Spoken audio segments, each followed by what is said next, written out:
Hello everyone, उम्मीद करता हूँ आप सभी लोग स्वस्थ हैं। आज के इस सेशन में मैं आपको ज्योमेट्री के टॉप 15 क्वेश्चन सॉल्व कराऊंगा जो एसएससी सीएचएसएल 2024 में पूछे गए थे। और ये सीरीज हमारी कंटिन्यू रहेगी। कोशिश करेंगे लगभग 10 से 12 वीडियो के अंदर सीएचएसएल के सभी चैप्टर्स के अच्छे अच्छे या यूनिक क्वेश्चंस मैं आपको करा दूं। ठीक है, जिसमें कुछ क्वेश्चंस का लेवल अच्छा रहेगा, कुछ क्वेश्चंस का लेवल मॉडरेट भी होगा, बट उसमें कुछ ना कुछ नई चीजें आपको देखने को मिलेगी जो आपके एग्जाम के पॉइंट ऑफ व्यू से इंपॉर्टेंट रहेगी। पहले मैं सोच रहा था कि सीपीओ और सिलेक्शन पोस्ट की तरह टॉप 50 क्वेश्चंस आपको करा दूं, लेकिन उसमें कंसर्न क्या था, जैसे सीएचएसएल का अगर हम देखें तो यहाँ पे 900 क्वेश्चन थे टोटल। ठीक है, 900 में से अगर मैं 50 क्वेश्चन करा भी देता हूँ तो मुझे लगता है कि उसमें फिर भी गुंजाइश रह जाएगी कि कुछ और चीजें कराई जा सके।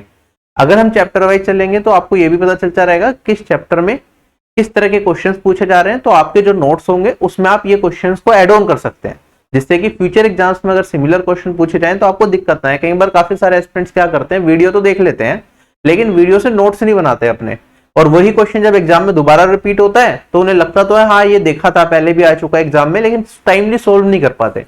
तो बेटर है कि जो भी चीजें आप पढ़ें उसके साथ नोट्स बनाते हुए चले, जिससे कि एग्जाम में यूज कर पाए। खाली वीडियो देखने से आपको एग्जाम में कोई ज्यादा बेनिफिट नहीं मिलने वाला। तो स्टार्ट करेंगे। 15 क्वेश्चन है, 15 में से 3 क्वेश्चन ऐसे हैं जो एसएससी ने रॉन्ग दिए थे, तो उनका पहले वो करा दूंगा मैं, और फिर 12 नए क्वेश्चन आपको करा दूंगा।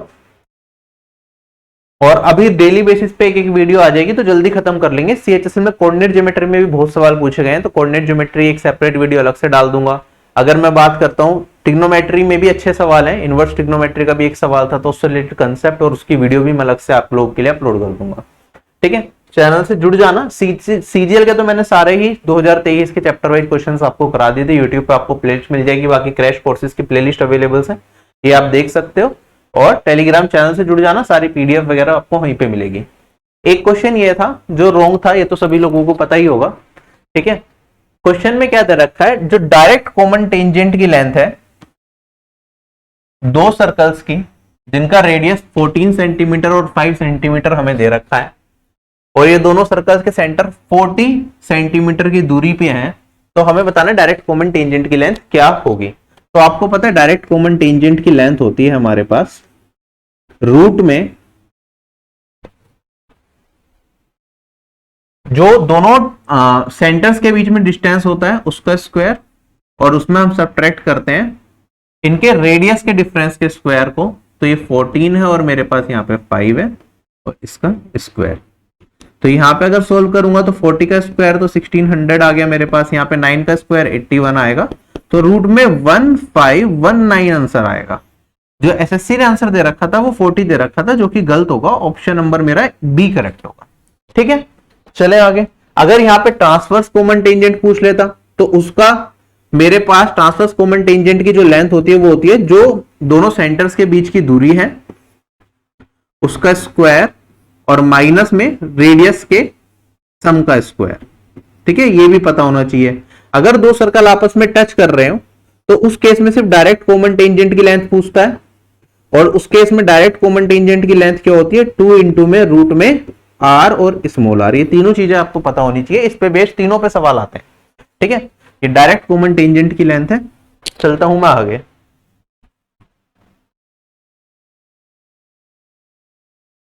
एक क्वेश्चन था, ये क्वेश्चन में देखो क्या दे रखा है हमें।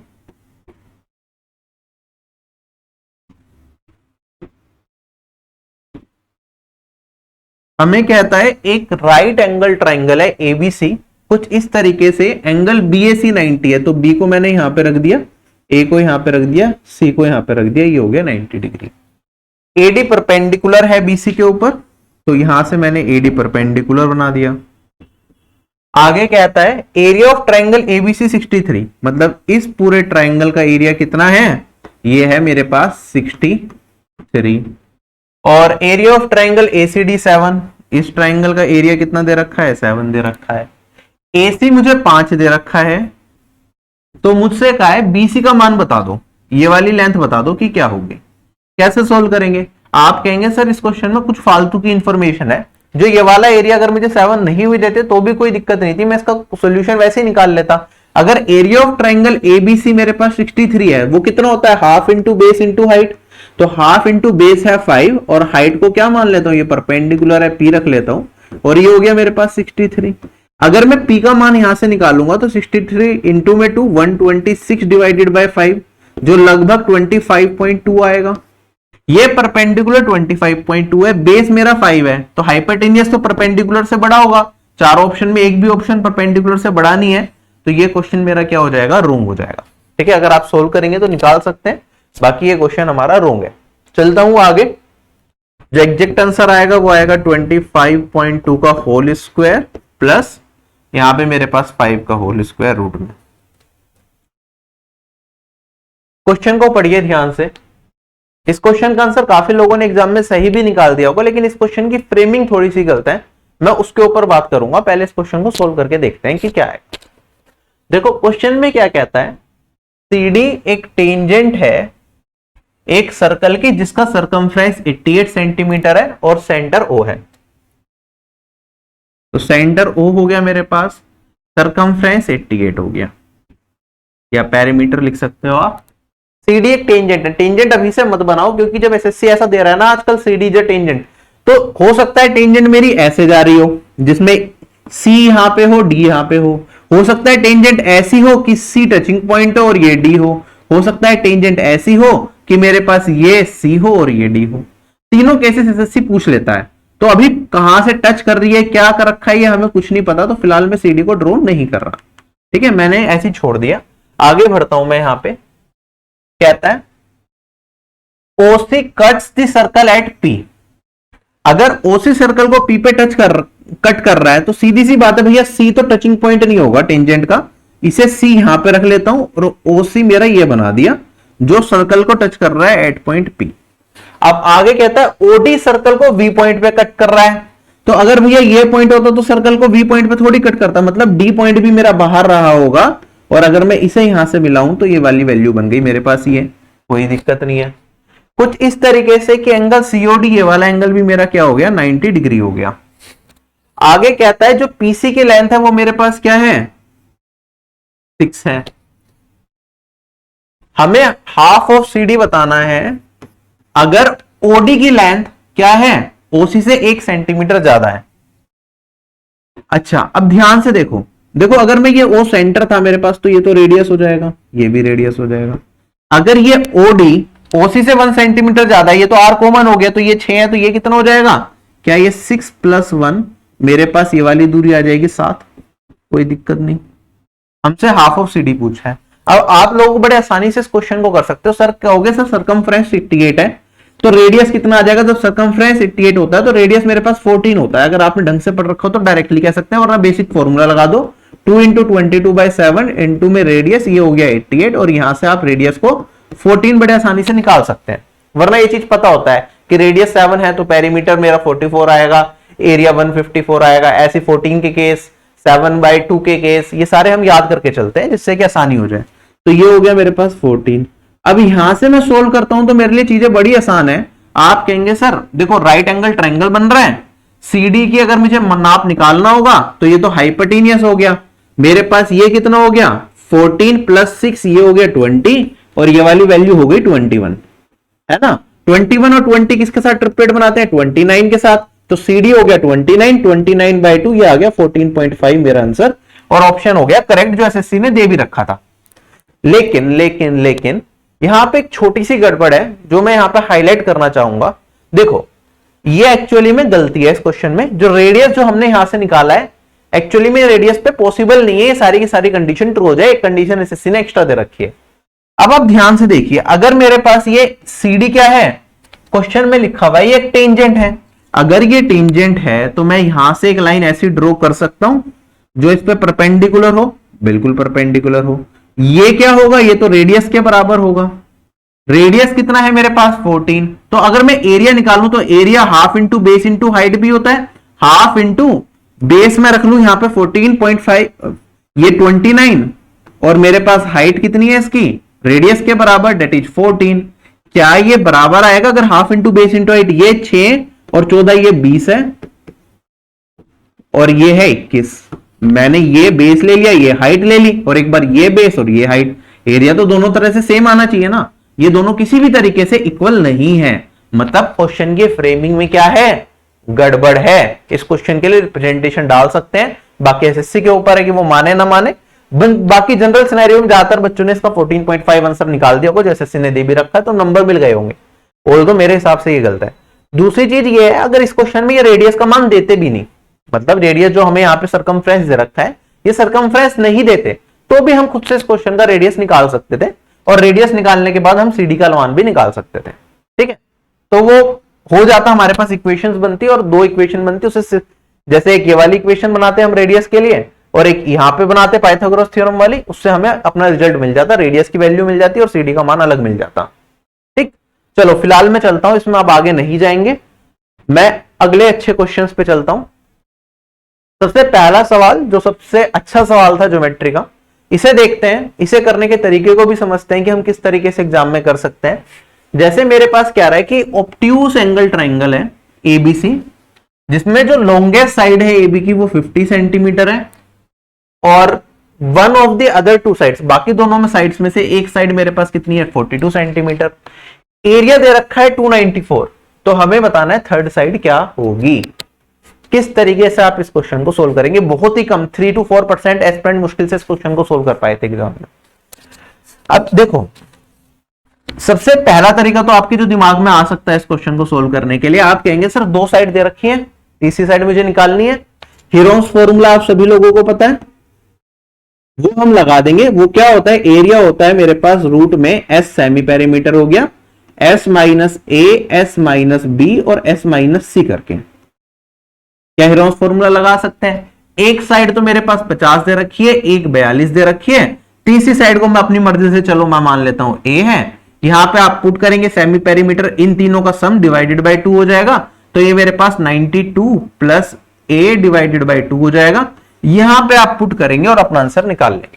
लेकिन इसमें दिक्कत क्या है कि जब रूट में आप इसे सोल्व करेंगे ना, तो बहुत मुश्किल वैल्यू बन जाएगी। एक तो सोल्व करके क्वाड्रेटिक इक्वेशन के बाद भी मुश्किल बनेगा, फिर उसे सिंप्लीफाई कर पाना मुश्किल है, तो हम एग्जैक्ट वैल्यू तक पहुंचने में हो सकता है हमें टाइम लग जाए, क्योंकि रूट में वैल्यूज दे रखी हैं। अगर इंटीजर वैल्यू होती तो फिर भी मेरे चांसेस होते हैं कि यार शायद क्या इससे डायरेक्ट आंसर आ जाए, तो ये बहुत लॉन्ग हो जाएगा मेरे लिए।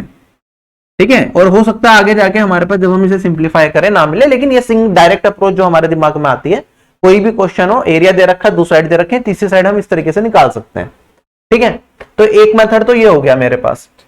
दूसरा ये होता है कि हम ऑप्शन की मदद ले लूं, अगर रूट में ऐसी ऐसी वैल्यू जा रही है, जैसे कि मेरे को पता चला कि यार ये ऑब्ट्यूस एंगल ट्राइंगल है, तो ऑब्ट्यूस एंगल ट्राइंगल के केस में हम क्या करेंगे कि ट्राइंगल मेरा कुछ इस तरीके से रहा होगा, है ना, ये वाली साइड 50 है, ये वाली साइड एक 42 रही होगी, और ये वाली साइड मुझे हो सकता है निकालनी होगी, क्या रहेगी, है ना। एरिया जो दे रखा है उस पर बाद में आएंगे।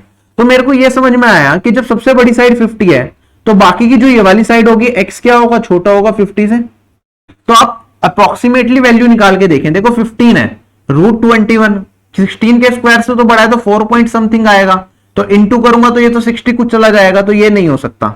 ये उस बच्चे के लिए बता रहा हूं जो एग्जाम में दिमाग नहीं लगा पा रहा, क्वेश्चन नहीं सोल्व कर पा रहा, टाइम कम है, तो ऑप्शन से कैसे करें। फिर मैंने कहा यहाँ पे देखो रूट में 12 है, रूट में 43 है, किसके स्क्वायर के पास है, 6 के स्क्वायर से बड़ा है, तो रूट से बाहर निकालूंगा तो कम से कम 6 आएगा। ये आगे 72 से बड़ी वैल्यू जाएगी, ये भी आंसर नहीं हो सकता। अब बचे मेरे पास दो ऑप्शन, या तो होगा 8 रूट 35 या फिर होगा मेरे पास ये 2 रूट 58। अब यहां पे भी देखो, अगर मैं 8 रूट 35 को लूंगा, 35 अप्रोक्सीमेटली 6 के बराबर है, तो 8 इंटू 6 ये 48, इसके चांसेस हैं कि हो सकता है। और 2 रूट 58 अगर मैं इसे सिंप्लीफाई करूंगा, तो रूट से ये मेरे 7 का स्क्वायर और 8 के स्क्वायर के बीच में है, तो कहीं ना कहीं 7.6 मान के चल लो अप्रोक्सीमेटली, मैंने ऐसे ही ले रहा हूं बहुत बड़े अप्रोक्सीमेशन करके, 2 इंटू 7.6, तो ये लगभग मेरे पास वैल्यू आएगी 15 के आसपास, 15-16, है ना। तो यही हो गया। फिर लोअर लिमिट अपर लिमिट भी ले लेते, तो आप कहते हैं सर एक बार 7 रख लेता है, एक बार 8, तो 14 से 16 के बीच में ये वैल्यू आएगी, आप कह सकते हैं। इतना पार्ट क्लियर हो गया,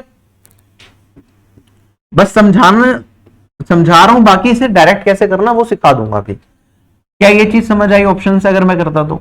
और यहां पे क्योंकि ये ऑब्ट्यूस एंगल ट्राइंगल है, तो उस केस में मुझे एक कंडीशन पता होती है कि यार एक्स स्क्वायर प्लस 42 स्क्वायर, जो दो साइड्स का स्क्वायर का सम है वो छोटा होता है किससे, तीसरी साइड के स्क्वायर के सम से। तो इसका मतलब जो एक्स स्क्वायर होगा वो क्या होगा, छोटा होगा किससे, 50 के स्क्वायर माइनस 42 2 के स्क्वायर से, क्या ये चीज भी आप देख सकते हैं यहाँ पे। और जो एक्स स्क्वायर होगा वो छोटा होगा किससे, यहाँ पे 8, और यहाँ पे मैं लिख सकता हूं 92। ए स्क्वायर माइनस बी स्क्वायर वाला फॉर्मूला लगा दिया। 8 को 92 से करोगे तो मेरे पास 1672 736, और ये किसका स्क्वायर होता है, ये 29 के स्क्वायर से थोड़ा सा 27 के स्क्वायर से थोड़ा सा बड़ा है। तो मैं कह सकता हूं x जो मेरे पास वैल्यू आएगी वो 27 या 27 से छोटी कोई वैल्यू होगी। तो इन दोनों ऑप्शन को भी अगर मैं देखूं तो ऑप्शन नंबर डी करेक्ट बैठता है। ये मैंने एक जनरल तरीके से बताया जिसमें कोई कंस्ट्रक्शन नहीं करी, कुछ नहीं करा, जो हम ऑप्शन से हर तरह के क्वेश्चन में लगा सकते हैं ऑप्शन की मदद लेके। जब हम फंस जाए, हमें समझना है कैसे करना है क्वेश्चन को, तो this can be a method. But इसका डायरेक्ट एक और तरीका है जिससे हम आराम से आंसर निकाल लेंगे, वो सीख लेते हैं, वो आपके ज्यादा काम आ सकता है फ्यूचर एग्जाम में अगर इस तरह का क्वेश्चन पूछा गया। देखो मेरे पास अगर एक ट्राइंगल, ऑब्ट्यूज एंगल ट्राइंगल है, तो वो कुछ इस तरीके का रहा होगा। मैंने कहा यहाँ पे ये वाली साइड मेरे पास 50 है, ये ऑब्ट्यूज एंगल है मेरा, और ये वाली साइड 42 दे रखी है, ठीक है। एरिया दे रखा है मुझे कितना, 294। एरिया क्या होता है, half into base into height. तो हाफ अगर बेस में मान लो 42 को, तो मुझे यहां से हाइट मिल जाएगी क्या, 2 से काटूंगा 21। क्या ये 21 से कट रहा है मेरा, बिल्कुल कट रहा है। ये मेरा जा रहा है 14 टाइम्स, तो हाइट आ गई 14। अगर मैं हाइट को यहां पे ड्रॉ कर लूं तो कुछ इस तरीके से ही बनेगी हाइट। ध्यान से देखिए, इस मेथड के डिमेरिट भी मैं आपको बताऊंगा। अगर हाइट मेरे पास यहां पे 14 आ गई, ठीक है, तो देखो ये 14 है, ये 50 है। क्या आपको पता चल रहा है किसके साथ ट्रिपलेट बनेंगे। इसे मैं 7 इंटू 2 लिख सकता हूं, इसे मैं लिख सकता हूं 25 इंटू में 2। 7 25 किसके साथ ट्रिपलेट बनाते हैं, 24 के साथ। तो ये होगा 24 इंटू में 2। 24 इंटू में 2 है यहाँ पे, अगर मैं यहां से काट दूं तो ये 21 इंटू 2 है, तो यहां पे बचेगा मेरे पास ये 3 इंटू में 2। अगर आप इस ट्राइंगल को देखो, किस ट्राइंगल को, इस ट्राइंगल को, तो ये 7 इंटू 2 है, ये 3 इंटू 2 है। हाइपोटेनियस क्या हो जाएगा, 2 कॉमन आ जाएगा, रूट में 7 स्क्वायर प्लस 3 स्क्वायर, और ये वाली वैल्यू हो जाएगी मेरे पास 2 रूट में 49 प्लस 9 डेट इज 58। ये मेरा आंसर आ गया। तो आप इस तरीके से भी देख सकते हैं। अब लेकिन देखो इस मेथड से मैंने कर दिया, लेकिन मेरे लिए चीजें तब सिंप्लीफाइड हुई जब मुझे यहाँ पे डायरेक्टली ट्रिपलेट्स दिख गया। अगर बाई चांस इसी क्वेश्चन में ऐसा कुछ हो जाता मेरे पास, देखो ध्यान से समझना, हर क्वेश्चन में फंस सकते हो, ये वाली वैल्यू 14 ना आके मेरे पास क्या आती, ये कटता ही नहीं इससे।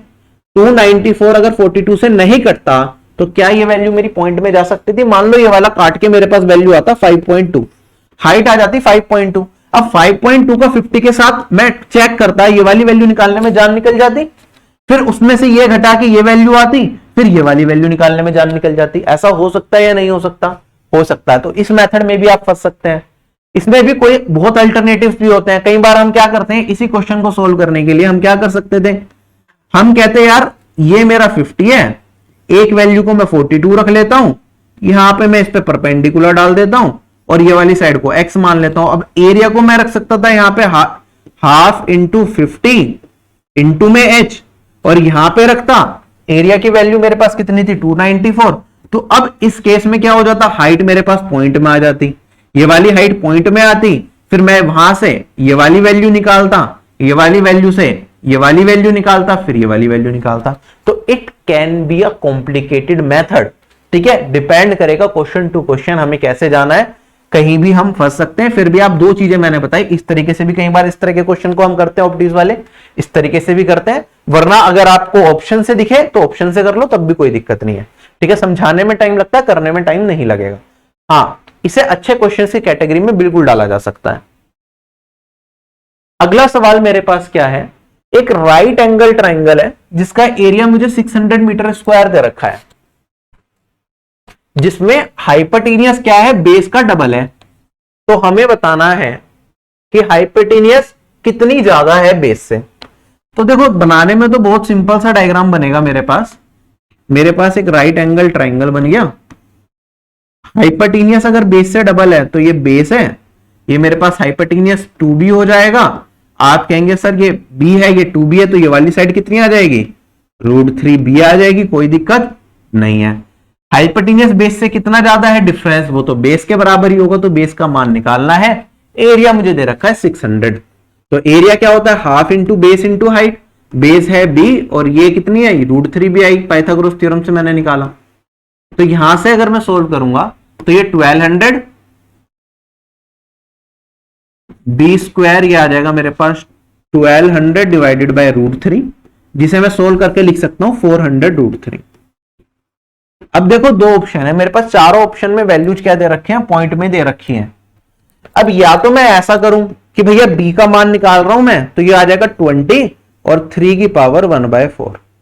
ठीक है, अब 3 की पावर 1/4 कैलकुलेट कर लो, कैसे कैलकुलेट करोगे और उससे आप अपना आंसर चेक कर लो चारों ऑप्शन में। क्या आपको कोई मेथड ऐसा आता है जिससे कि आप 3 की पावर 1/4 निकाल सको?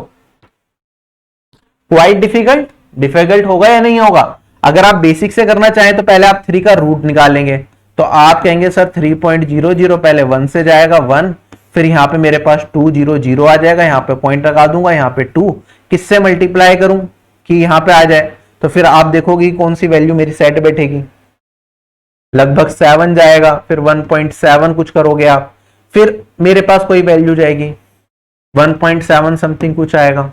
अब ये तो स्क्वायर रूट हो गया, अब इसका भी रूट निकालना है 1.7 का, तो ये क्या वैल्यू आएगी, ये आपको अप्रोक्सीमेटली देखना है और आपका आंसर निकलेगा किसके स्क्वायर के आसपास जाता है, लगभग 13 के 1.3, तो ये सोल्व करके 1.3 आएगा।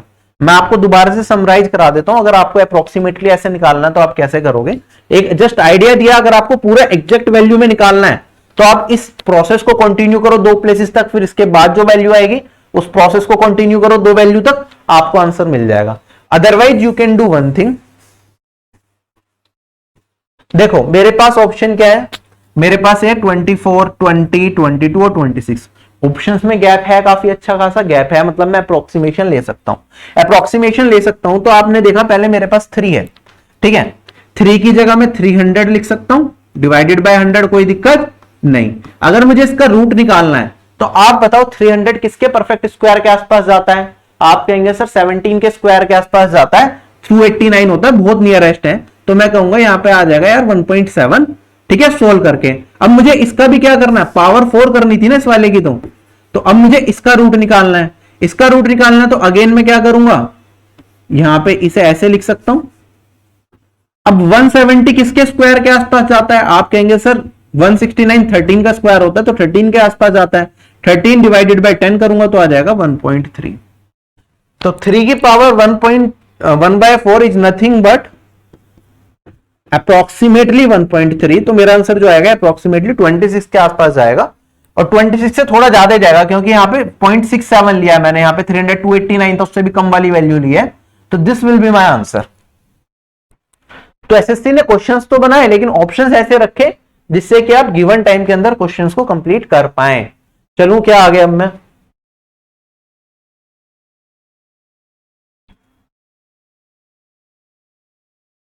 अगला सवाल मेरे पास, कुछ बच्चे बोल रहे थे ये वाला क्वेश्चन गलत है, लेकिन एक्चुअली में गलत नहीं है, ठीक है, पढ़ने में गलती रह गई, और इस तरह के 2-3 सवाल एसएससी ने पूछे थे इस बार सीएचएसएल में।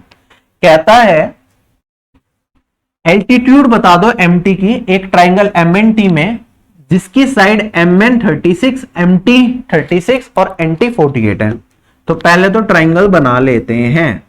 देखो दो साइड मेरे पास क्या है, 36 और एक है 48, तो जनरली चलो ये 36 ले लेता हूं, ये भी 36 ले लेता हूं, और ये वाली साइड ले लेता हूं 48। ध्यान रखना लेकिन नेमिंग सही करनी है आपको। मेरे पास mn 36 है और mt, तो m n और t कुछ इस तरीके से साइड्स दे रखी है मुझे। आगे हमें एल्टीट्यूड किसकी बतानी है, mt की। mt ये है तो इसकी एल्टीट्यूड कौन सी पड़ेगी भैया, इसकी एल्टीट्यूड होगी ये वाली वैल्यू हमें बतानी है। कैसे सोल्व करेंगे आप इसे, आपके पास अलग अलग तरीके हो सकते हैं इस क्वेश्चन को सोल्व करने के लिए। देखो ध्यान से गड़बड़ी मत करना, ये दोनों साइड बराबर है ना मेरी, ठीक है, तो ये बाइसेक्ट नहीं करेगा इसे। अगर मैं यहां से परपेंडिकुलर डालता तो ये बाइसेक्ट कर देता क्योंकि ये दोनों साइड इक्वल है। तो जल्दबाजी में गलती नहीं करना, मेरे पास ये फॉर्मूला बन रहा है। इस तरह के क्वेश्चन को सिंप्लीफाई कैसे करते हैं, आप कहेंगे सर एरिया निकाल सकता हूं हीरोज फॉर्मूले से। एरिया निकालने के बाद half into base into height लगा दूंगा, वो भी एरिया होता है, मुझे आंसर मिल जाएगा। तो मैं इसे हाइट मान लेता हूं। कैलकुलेशन थोड़ी फास्ट ही करेंगे, तो तो मैंने कहा एरिया हो सकता है मेरा हाफ इंटू में 36 इंटू में हाइट, और हीरोस फॉर्मूला लाऊंगा पहले तो सेमी पेरीमीटर निकालो, 36 36 72 प्लस 48 120, तो पेरीमीटर आ गया, सेमी पेरीमीटर 120/2 ये आ जाएगा 60। हीरोस फॉर्मूला स्टार्टिंग में भी बताया था वही यूज करेंगे। मेरे पास 60 में से 36 घटाऊंगा 24, 60 में से 36 घटाऊंगा 24 और 60 में से 48 घटाऊंगा तो 12। आप यहां पे देखो 24 एक तो बाहर आ जाएगा मेरे पास, 12 इंटू 5 होता है 60, तो 12 भी बाहर आ जाएगा और रूट में 5 रह जाएगा मेरे पास, और यहां से काट दिया तो 18, ये आ जाएगा 18h। h का मान निकाल लो, 6 से काटूंगा 3 और ये आएगा 4, और 3 से काटूंगा तो ये आएगा 4, मेरे पास हाइट आ गई 16√5। This is the correct answer.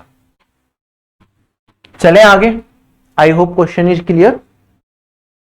देखो क्वेश्चन में क्या क्या रखा है मेरे पास, एक ट्राइंगल है PQR जिसमें RS इंटरसेक्ट करता है PQ को एट पॉइंट S।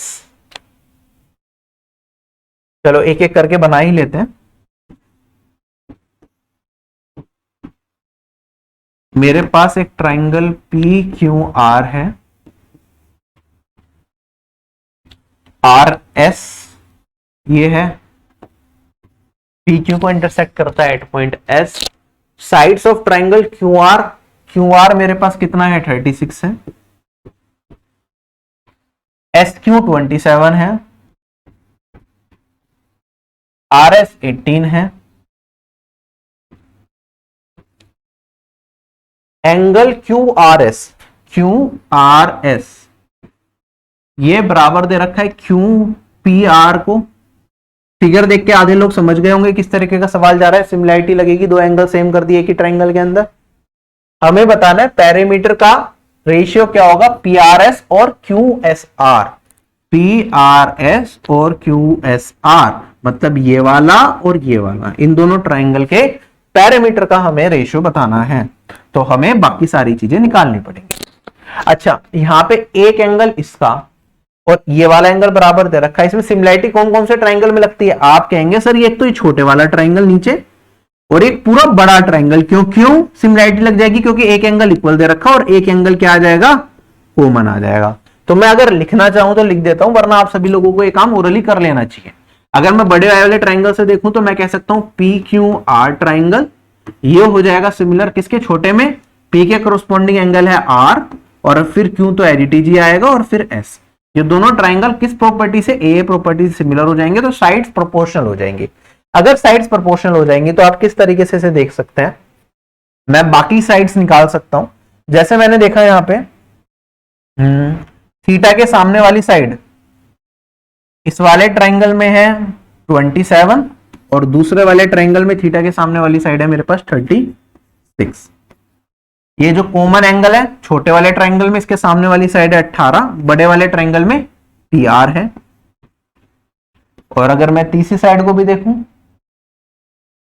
ये वाले एंगल के सामने जो थर्ड एक्स्ट्रा एंगल बच गया, इसमें है 36 और इसमें इस वाले एंगल के सामने साइड है ये PQ।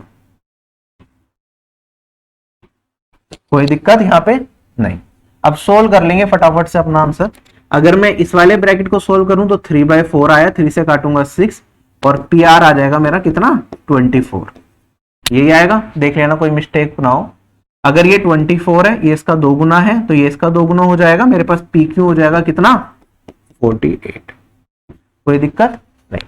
अगर ये पूरा 48 है, 27 को घटा दो 48 में से, तो मेरे पास ये वाली वैल्यू बचेगी 21 और मेरे पास यहाँ पे PR का मान क्या है, ये 24 ऑलरेडी निकाल लिया।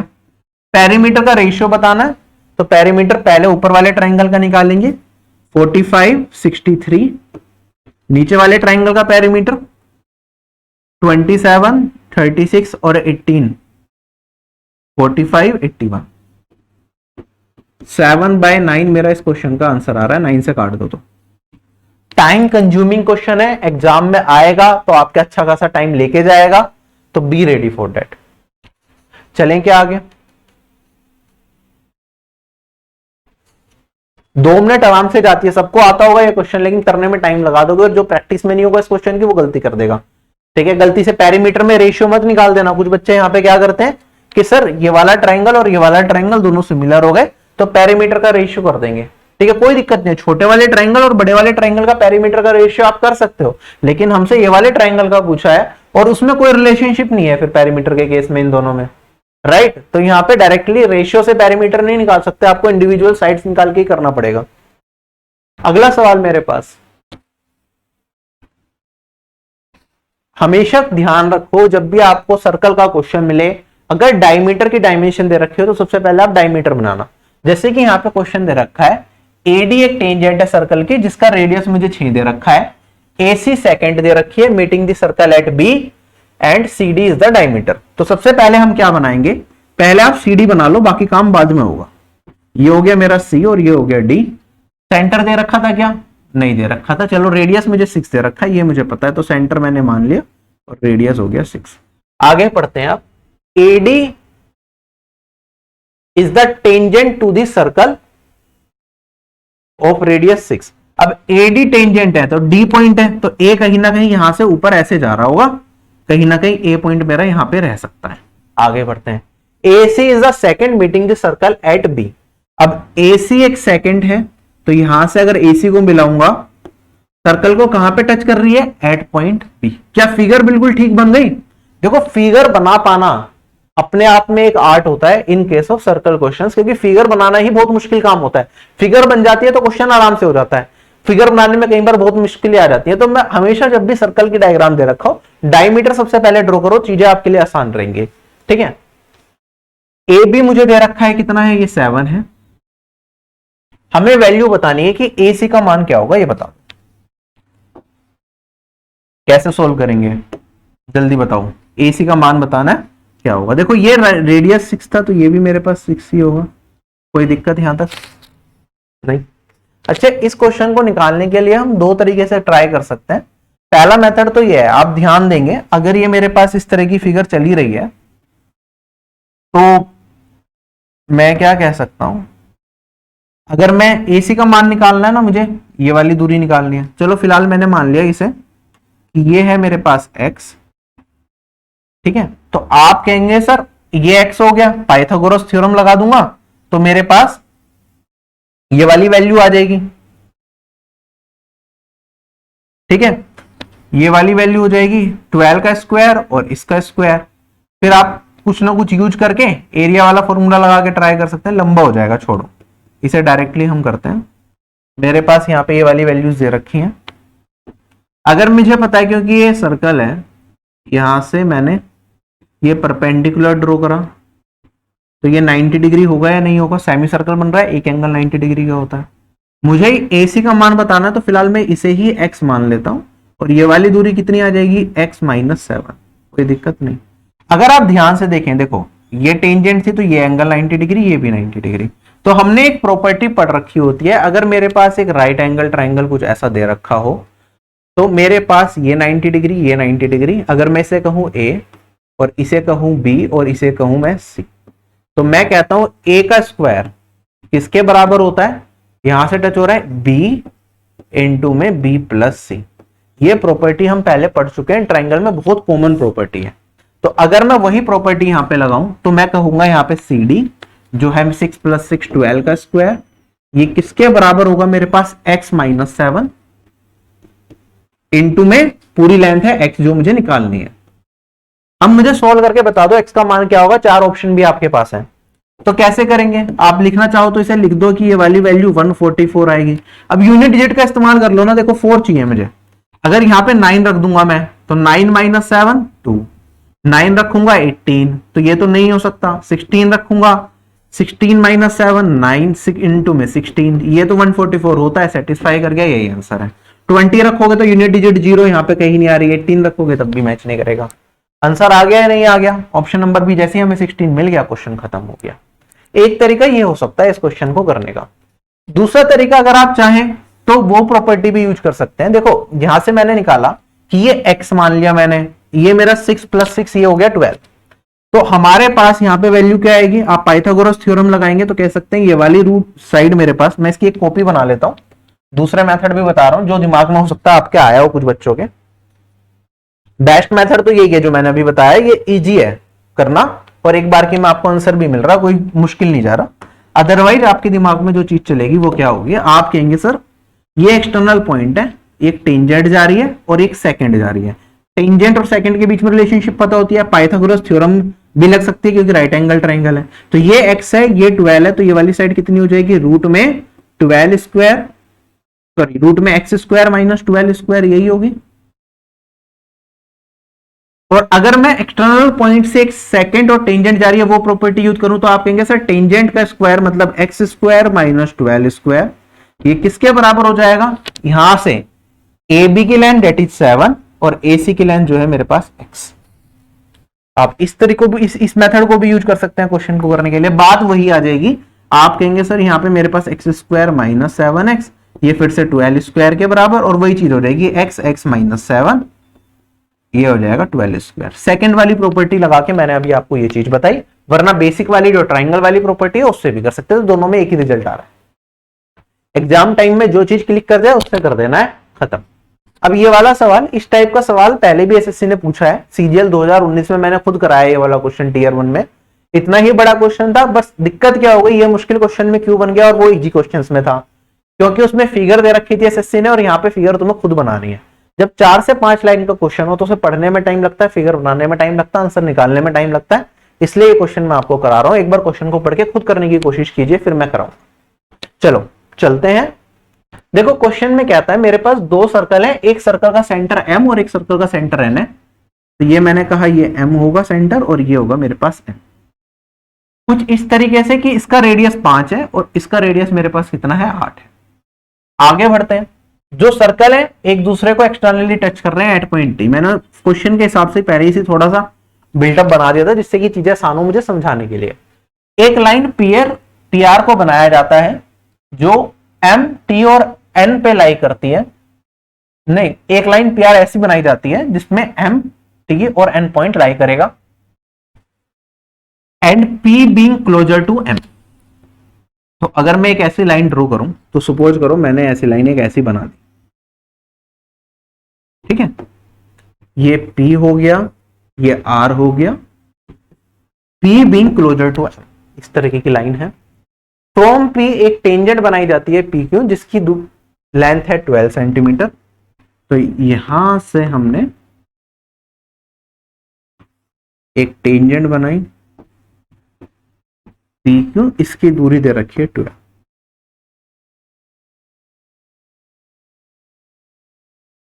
आगे क्या आता है कि मेरे पास एक R पॉइंट से एक टेंजेंट बनाई जिसकी दूरी हमें दे रखी है, ये S पॉइंट पे टच कर रही है N वाले सर्कल को और ये दूरी हमें दे रखी है 15। हमें लेंथ बतानी है, PR की लेंथ क्या होगी।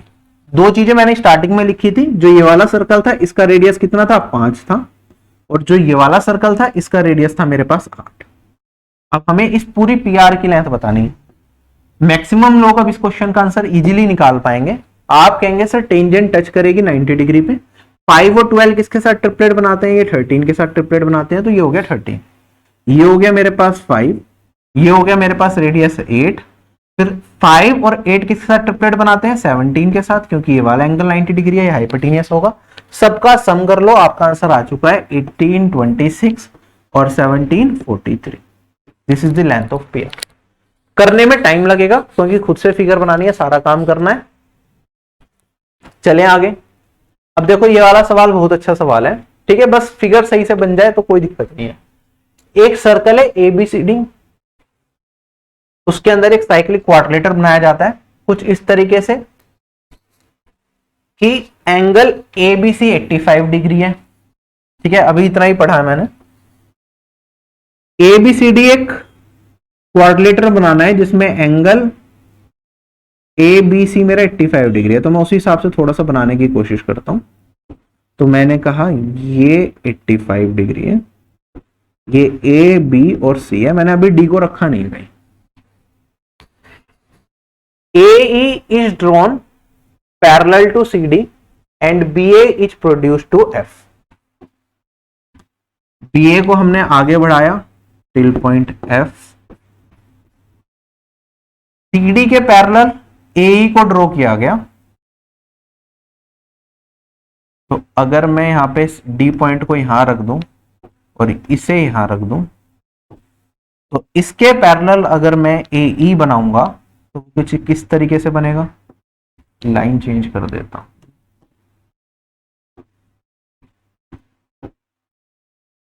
CD के पैरेलल टू दिस।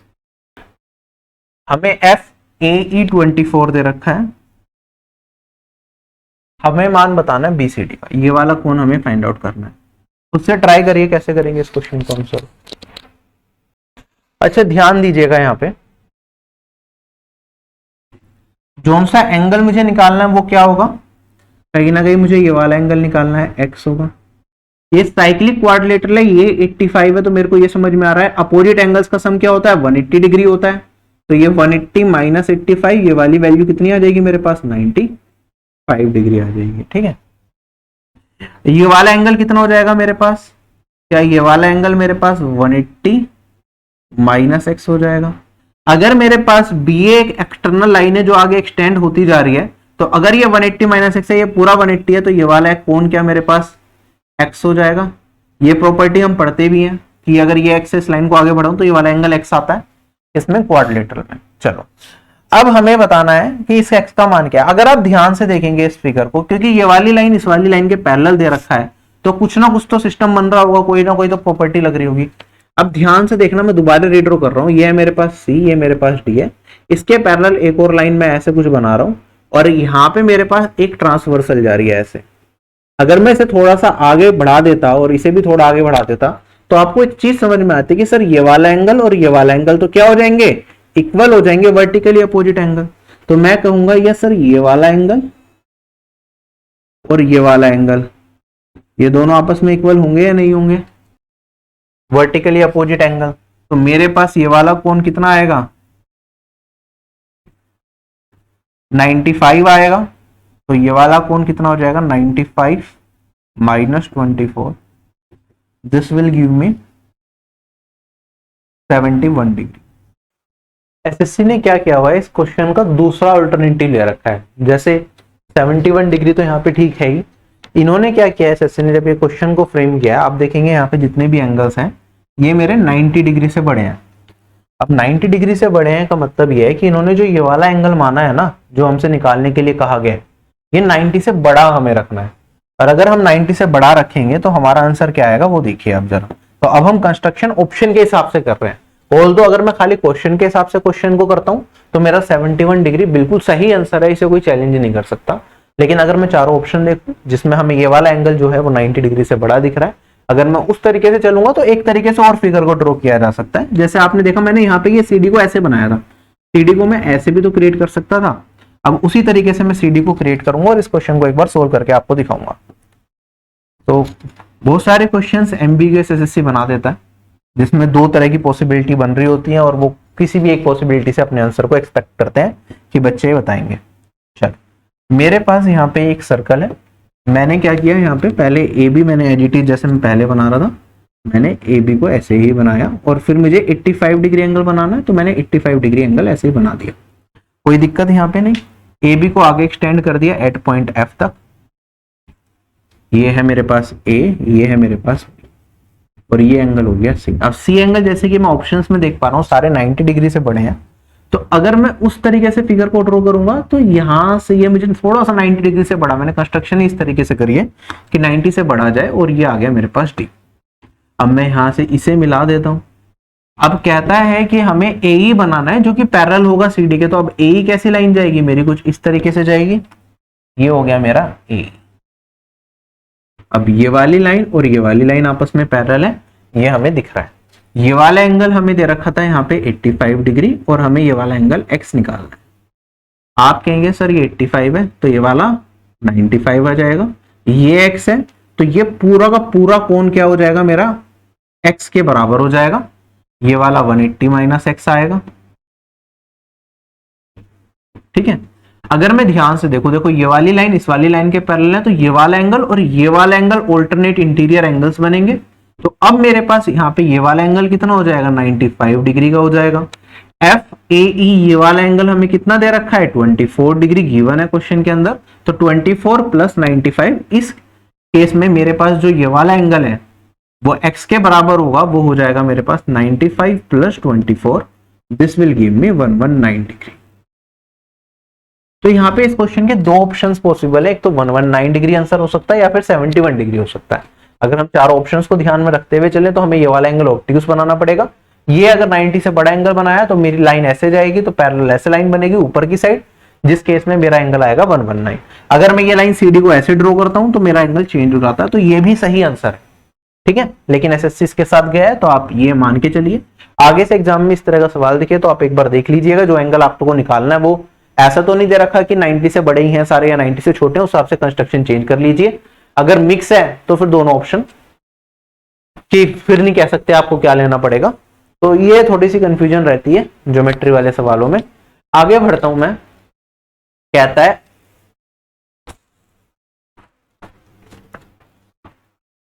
मेरे पास दो सर्कल है, एक का रेडियस है 2 यूनिट और एक का रेडियस है 3 यूनिट। तो इसका रेडियस 3 और इसका रेडियस 2 यूनिट मान लेता हूं। ये क्या करता है, एक 6 यूनिट की स्टिक लेता है, इन दोनों के कॉमन इंटरनल टेंजेंट के तौर पे। अब कॉमन इंटरनल टेंजेंट को आप ट्रांसवर्स टेंजेंट मान के चलिए। इंटरनल टेंजेंट, इंटरनल टेंजेंट क्या है, ट्रांसवर्स कॉमन टेंजेंट। और मेरे पास एक्सटर्नल कॉमन टेंजेंट क्या होगी, डायरेक्ट कॉमन टेंजेंट, ये याद रखिएगा टर्म। तो ये मुझे 6 दे रखा है। हमें बताना है कि maximum distance between the centres of the circles क्या हो सकता है। मैक्सिमम डिस्टेंस की बात की गई है। तो आप कहेंगे सर फॉर्मूला लगा देते हैं। यहां पे मेरे पास डिस्टेंस का डायरेक्ट फॉर्मूला होता है, मेरे पास ट्रांसवर्स कॉमन टेंजेंट का स्क्वायर, ये बराबर होगा डिस्टेंस जो है दोनों के सेंटर्स के बीच में इसका स्क्वायर प्लस रेडियस के सम का स्क्वायर। तो मेरे पास ये 3 है और प्लस 2, ये माइनस आएगा यहां पे। तो ये वाली वैल्यू हो जाएगी 36 प्लस 25 डी स्क्वायर, और डी का मान आ जाएगा √61। Option number A is correct. चलें आगे। नेक्स्ट क्वेश्चन हमारे पास दो सर्कल दे रखे हैं जिनका रेडियस 7 यूनिट है, ठीक है। कुछ इस तरीके से इंटरसेक्ट करते हैं कि उनके कॉमन कोड की जो दूरी है वो भी 7 हो गई, मतलब दो सर्कल टकराए, कॉमन कोड बनी, इसकी लेंथ भी 7 सेंटीमीटर है, इन दोनों सर्कल का जो रेडियस है अगर मैं देखूं वो भी 7 दे रखा है। तो हमें बताना है कि एरिया क्या होगा जो कॉमन रीजन है, ये वाला एरिया कैसे निकालेंगे।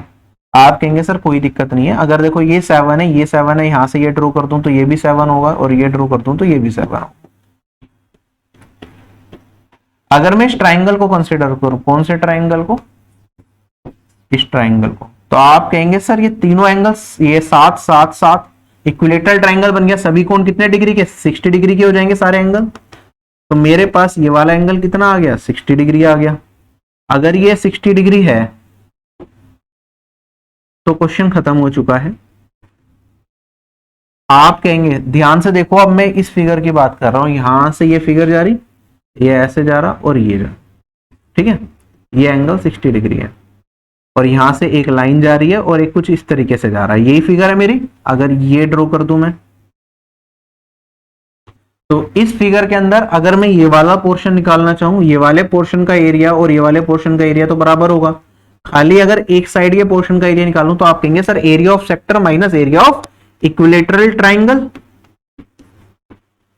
एरिया ऑफ सेक्टर क्या होता है, θ/360, मतलब 60/360 पाई, रेडियस क्या है 7। और अगर एरिया ऑफ इक्विलेटरल ट्राइंगल क्या करूंगा तो √3/4 साइड स्क्वायर होता है। और ये तो एक साइड का आया, ऐसे मुझे ये वाला रीजन और ये वाला रीजन दोनों चाहिए, तो 2 से मल्टीप्लाई करना पड़ेगा। क्वेश्चन खत्म हो चुका है। आप 7 स्क्वायर को बाहर कॉमन ले लेंगे तो 49 × 2 94 आ गया, 1/6 तो π/6 बचेगा और minus √3/4। This is my answer. देखो इसी फॉर्म में है क्या, 98 है, सॉरी है 98 π/6 माइनस √3/4। चले आगे। अगला सवाल हमारे पास, दो पैरेलल कोड्स हैं जिनकी लेंथ 5 यूनिट और 8 यूनिट है, दोनों अपोजिट साइड है एक सर्कल के जिसका रेडियस 7 यूनिट है।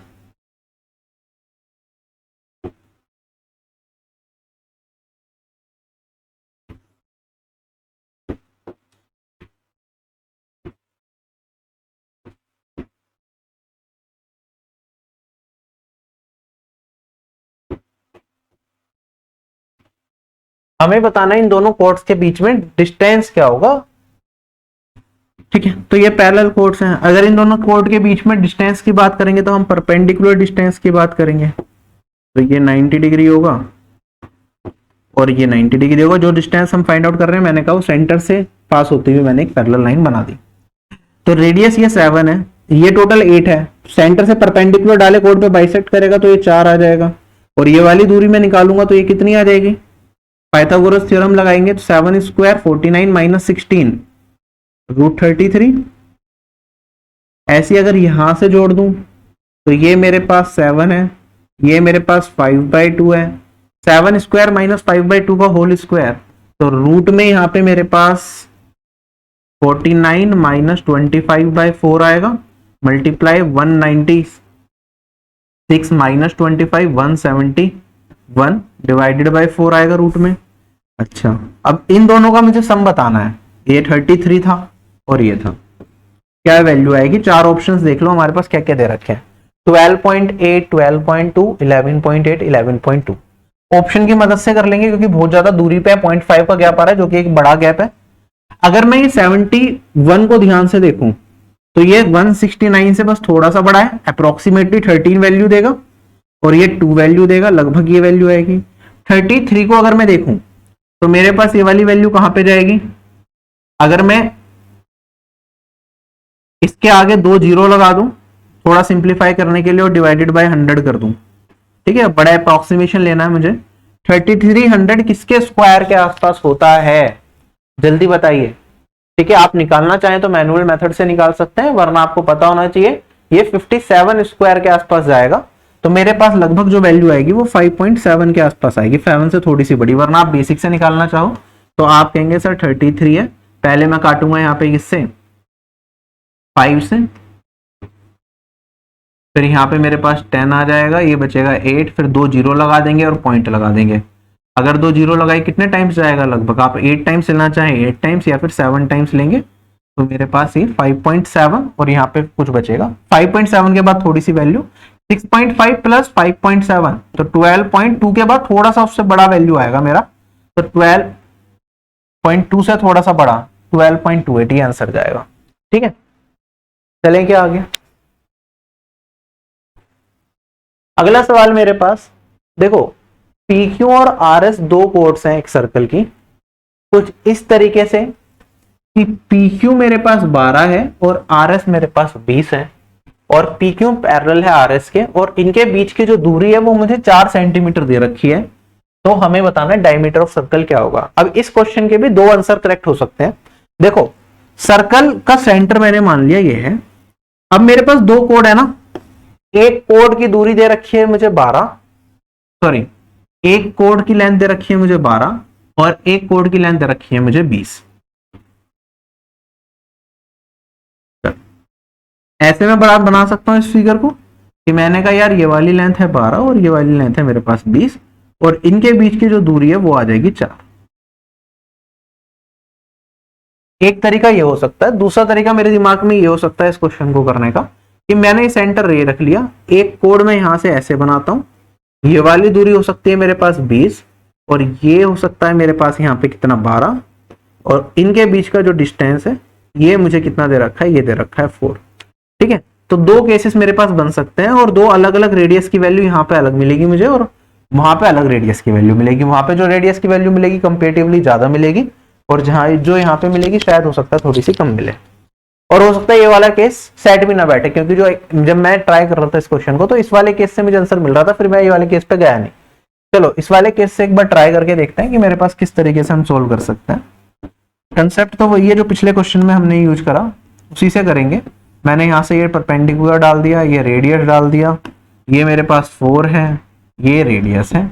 अगर ये पूरा 20 है 90 डिग्री होगा, 2 इक्वल पार्ट में स्प्लिट करेगा तो ये 10 हो जाएगा। ये मेरे पास 6 हो जाएगा। ठीक है, अगर मैं फॉर्मूला लगाऊंगा, चलो इस वाली दूरी को मैं x मान लेता हूं। ये मेरे पास टोटल 12 है, तो ये 6 है।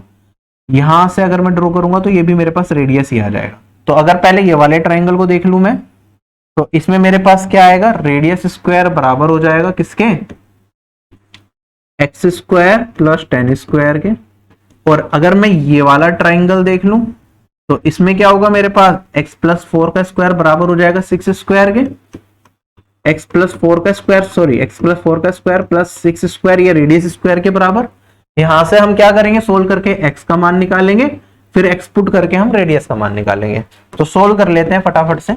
आप यहां से अगर देखो तो एक्स स्क्वायर से एक्स स्क्वायर कट जाएगा मेरे पास। यहाँ पे 10 का स्क्वायर 100 आ गया, यहाँ पे 4 का स्क्वायर 16 प्लस 8x प्लस 36, यही बचेगा 52। यहाँ पे घटाऊंगा 48, 8 से काट दूंगा 48 को, तो 6 टाइम्स x आ गया 6।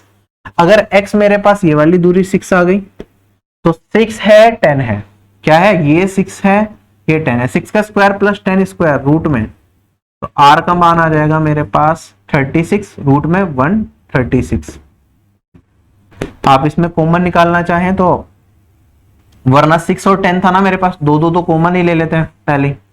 2 को कॉमन ले लिया, रूट में मेरे पास 3 स्क्वायर प्लस 5 स्क्वायर, तो 2 रूट 25 और 9 34। ये आ गया रेडियस। हमसे क्या पूछा था, हमें डायमीटर पूछा था, डायमीटर हो जाएगा ट्वाइस इंटू में रेडियस, और ये हो जाएगा 4 रूट 34। क्वेश्चन आसान था, लेकिन कई बार बच्चे क्या करते हैं, जब डायमीटर पूछते हैं वो रेडियस निकाल देते हैं उस क्वेश्चन में। उस तरीके से भी इस क्वेश्चन में एरर आ जाता है, जो एक्चुअल आंसर निकलेगा। और एक्चुअल आंसर क्या होगा, ऑप्शन नंबर ए। क्वेश्चन समझ में आ गया। अगर मैं इस तरीके से इस क्वेश्चन को निकालने जाऊं तो ट्राई करके देखते हैं हमारे पास क्या चीजें बनेगी। चलो, ये मेरे पास रेडियस है, ऊपर वाले को चलो मैं 12 मान लेता हूं, तो ये वाली दूरी मेरे पास 6 हो जाएगी। ठीक है, ये वाली दूरी मेरे पास 10 है, ये मेरे पास r है, और यहां पे इसमें एक दूरी को आप x मान सकते हैं, तो ये मैं कह सकता हूं ये वाली दूरी क्या हो जाएगी, x माइनस 4 हो जाएगी, सॉरी 4 माइनस x हो जाएगी।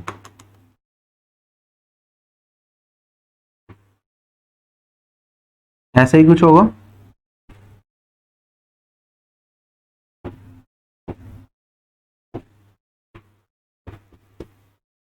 सॉल्व करेंगे तो मेरे पास आएगा 10 square plus 4 minus x square,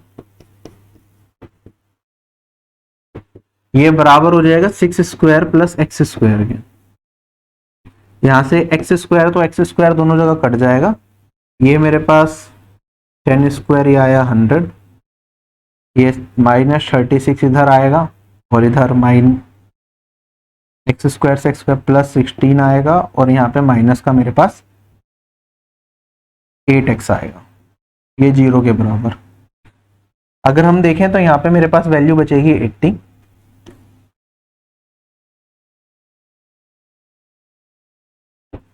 eight x इधर जाके मेरे पास जो बनाएगा वैल्यू वो बनाएगा 80, राइट, और x का मान आ गया 10। तो x तो 10 पॉसिबल ही नहीं है, जब ये पूरा का पूरा मेरा 4 था तो x 10 कैसे आ गया, तो ये पॉसिबल नहीं है, तो ये वाली फिगर से नहीं जा सकते। ऑल्दो एग्जाम में कुछ बच्चे होंगे जिन्होंने ऐसे स्टार्ट किया होगा और वो फंस गए होंगे इस क्वेश्चन में। ठीक है, तो ये वाली फिगर इस क्वेश्चन के लिए अप्रोप्रिएट फिगर है। अगर ये गलत होता तो आपको इधर आना पड़ता, पहले यहीं से स्टार्ट करा तो आपको डायरेक्टली मिल गया। ठीक है, कोशिश करिए जब भी एग्जाम में ऐसा दे रखा हो कि दो पैरेलल लाइंस है, ठीक है, उन दोनों के बीच की हमें कोई दूरी दे रखी है, दूरी छोटी वैल्यू होती है, और साथ के साथ ये नहीं लिखा होता दोनों पैरेलल लाइंस किधर पड़ेंगी, क्या सेंटर की एक ही साइड पड़ेंगी या अपोजिट साइड पड़ेंगी, तो उस केस में आप सेम साइड लेके क्वेश्चन को पहले सॉल्व कीजिए। ठीक है, और ये सारी चीजें कोई टीचर नहीं सिखा सकता आपको, ये सारी चीजें एक्सपीरियंस से आती हैं। जितने ज्यादा आप क्वेश्चन सॉल्व करेंगे उतना ज्यादा आपको समझ आएगा कि कहां पे क्या चीज पहले करनी चाहिए। ट्राई। अगला सवाल, आज का आखिरी सवाल, देखिए इस क्वेश्चन को। ठीक है, सिंपल क्वेश्चन है, कुछ ज्यादा नहीं है इसके अंदर, एक एक चीज स्टेप बाय स्टेप जाके बस निकालना है हमें। एग्जामिनेशन में जिन बच्चों की शिफ्ट में पढ़ा होगा ना, थोड़ा सा मुश्किल पड़ा होगा, बाकी मैं अभी करा दूंगा आपको। एक बार खुद से ट्राई करिए, फिर मैं कराता हूं आपको। देखो क्वेश्चन यही है हमारे पास, फिगर बिल्कुल एज इट इज है, थोड़ा बड़ा कर दिया बस मैंने, जिससे कि मैं लिखूं तो आप समझ पाओ। ये डायग्राम है जिसके अंदर ना ये वाली लाइन जो है ये पैरेलल दे रखी है इस वाली लाइन के, ठीक है। और क्या क्या चीजें दे रखी है हमें, ये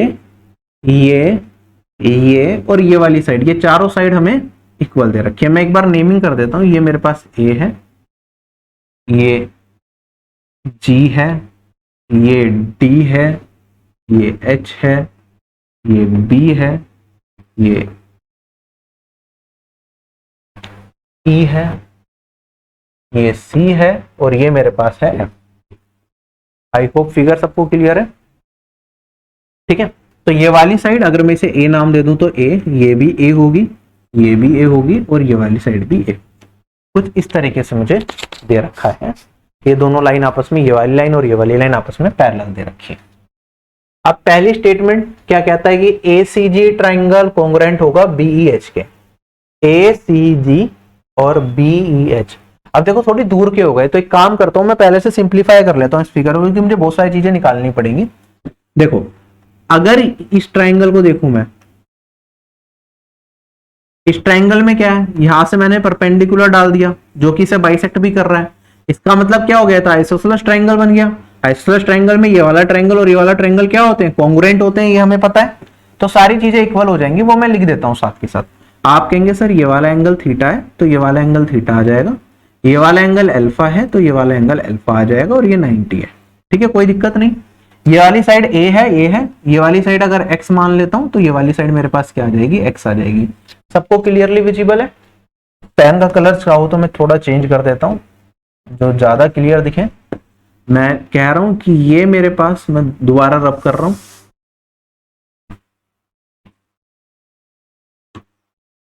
मैंने लिखा था ये,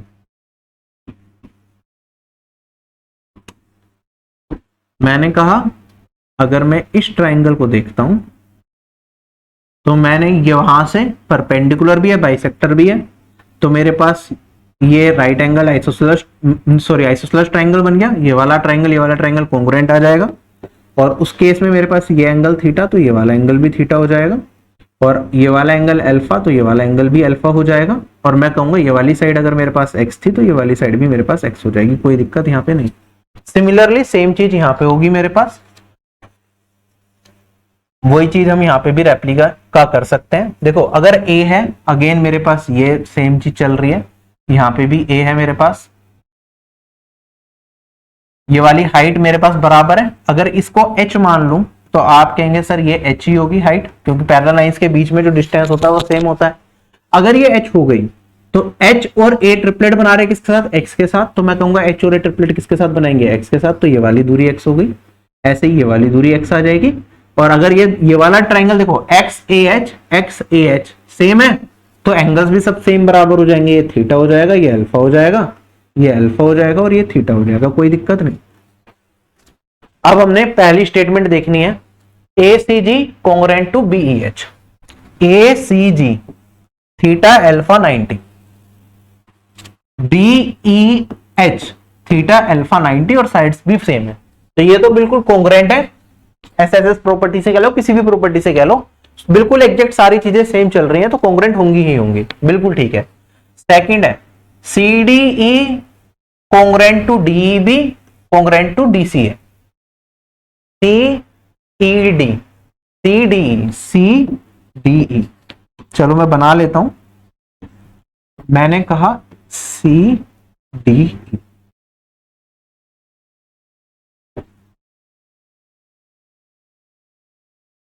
किसके कॉन्ग्रुएंट कह रहे हैं, डीईबी के, डीईबी डीईबी।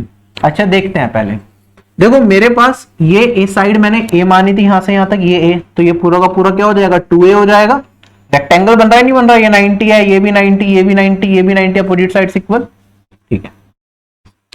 अब यहां पे हमने देखा सी डी, सी से डी और फिर ए, तो x x और 2a, और डीईबी डी एक्स एक्स और 2a, एसएसएस प्रॉपर्टी से ये दोनों हो गए कॉन्ग्रुएंट, कोई दिक्कत नहीं है, ये सेटिस्फाई कर रहा है।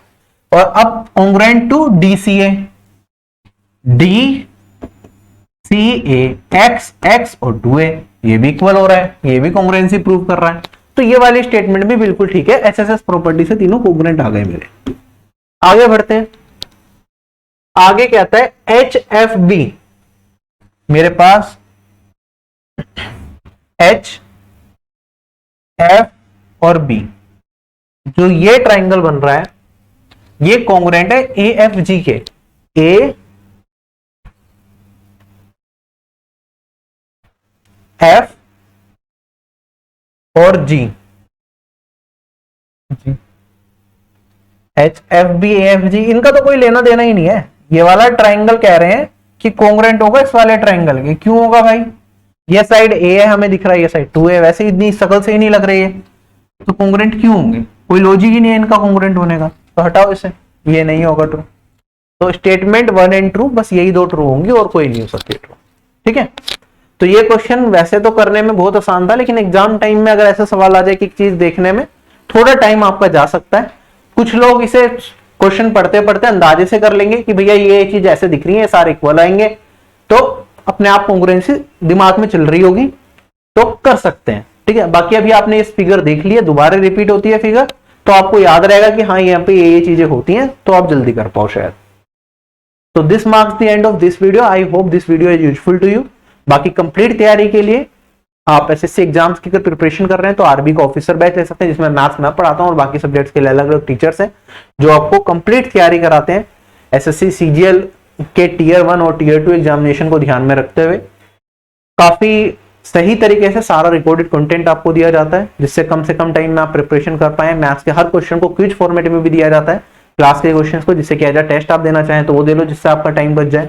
जीके में कोशिश की जाती है, जैसे साइंस में हमने ई बुक्स दे रखी है क्लास कंटेंट की, कि नोट्स बनाने में आपका टाइम ना जाए, तो इस तरह की कोशिश हमारी रहती है जिससे कि आपको ज्यादा से ज्यादा कंटेंट आप कंज्यूम कर पाए कम से कम टाइम में, और कंटेंट सारा रेलिवेंट ही हम प्रोवाइड कराते हैं, एक्स्ट्रा फालतू का कंटेंट आपको नहीं कराया जाता। ठीक है, और बाकी बहुत सारी फ्री क्लासेस आप लोगों के लिए यूट्यूब पे मिलती रहती हैं, वो तो आप जरूर देखिए। और अगर आपको लगता है कि आपको एक्स्ट्रा एफर्ट्स की नीड है, एक्स्ट्रा गाइडेंस की नीड है, तो आप पेड क्लासेस ले सकते हैं, जिसके अंदर टारगेट ग्रुप्स भी होते हैं, जिससे कि डेली बेसिस पे आप कंसिस्टेंसी के साथ अपनी पढ़ाई कर पाएं, अपने अपकमिंग एग्जाम को अच्छे से टारगेट कर पाएं। Bye bye, take care, have a nice day and जय हिंद।